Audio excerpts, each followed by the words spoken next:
escuchas mejor?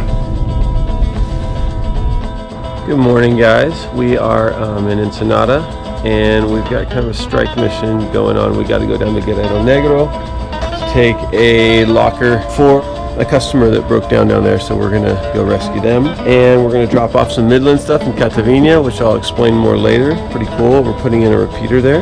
We don't know how to get it connected, and we're got a treat. We get to take a beautiful TopoTerra Tundra down there.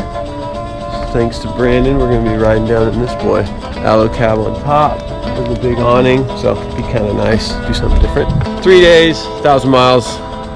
Keep you posted.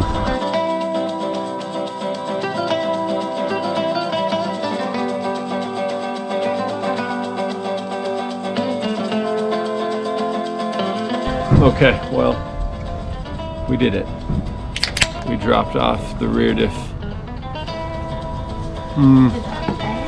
from Agile off-road. Agile? Now we're heading back to Ensenada. So we have 500 miles to get home, and Thanksgiving dinner tomorrow night. Mañana. Here we go again.